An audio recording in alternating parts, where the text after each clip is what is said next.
Hello, David Higgins here again with Callista Imaging and fstopnation.com. Today I got a couple of tips for Lightroom in the Develop module, how to make, save, export, and then import presets. Alright, so I'm already here in the Develop module, as you can see up in the top. This image I've already worked on. We haven't gone from scratch here. I've already gone from scratch, and it is already developed to where I like it as a black and white. Now let's say that this particular black and white setting that I've created using every tool down the right side in my basic settings, my tone curve, my black and white mix adjustments, detail adjustments, lens corrections, and any effects that I've used, and the camera calibration. So anything here that I've used, less for the crop of course, and brushwork detail, these things won't be applied in these presets, but all the rest of these tools will be. So all of these are done, and I want to save this for future use on more images. On the left column, underneath the navigator, is the Presets tab. Here all you need to do is click the Add button, this little plus symbol here, and you'll get this dialog box that opens up in the center.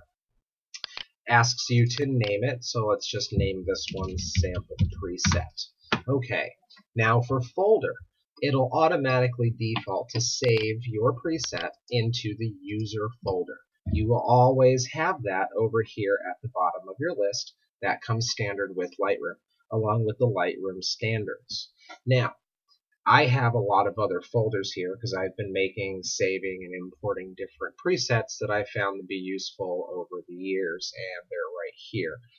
But for now, we're going to save this in our user presets folder. Otherwise, you can add it to a folder you've already made for organization and easy access, or you can create a new folder right here.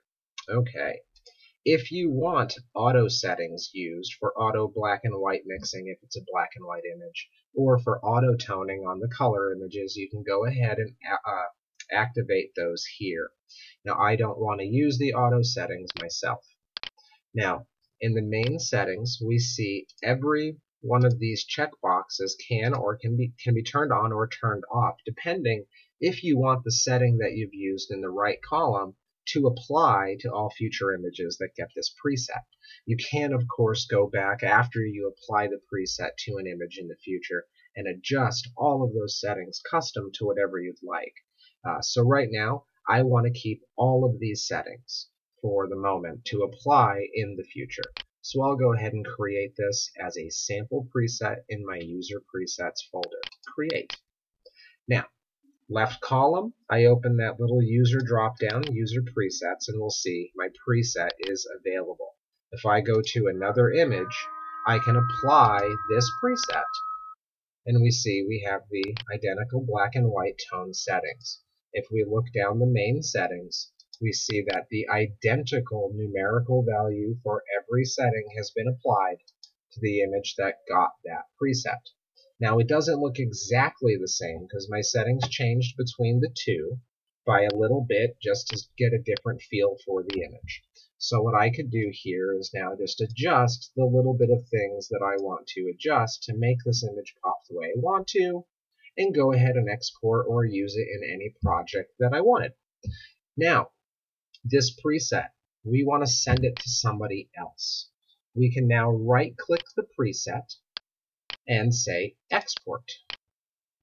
The dialog box opens for where to export it to. I'll tell it right now to export just to the desktop for easy finding, and I'm going to call this sample preset. Save it. Now if we close down Lightroom, we can see sample preset Lightroom file is on the desktop.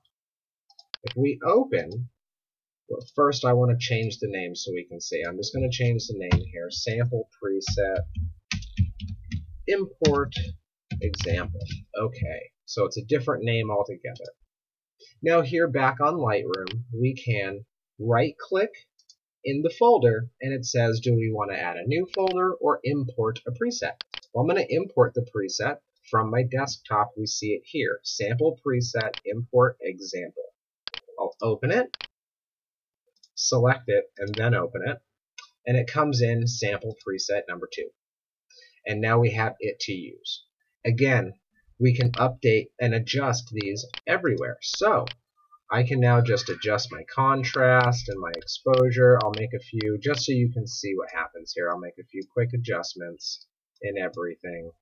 And now it's a different numerical value. I right click and update with current settings across the board, update this preset, and now I have two. I click the first preset, we go to the original. If I click preset number 2, we go to the updated version. Well, there's a quick tutorial on how to make, save, export, import, and update presets in Lightroom. Have fun editing, and happy shooting, and send me your questions, and I'll try to answer all of them as fast as I can. Join fstopnation.com, and yeah, have a good day.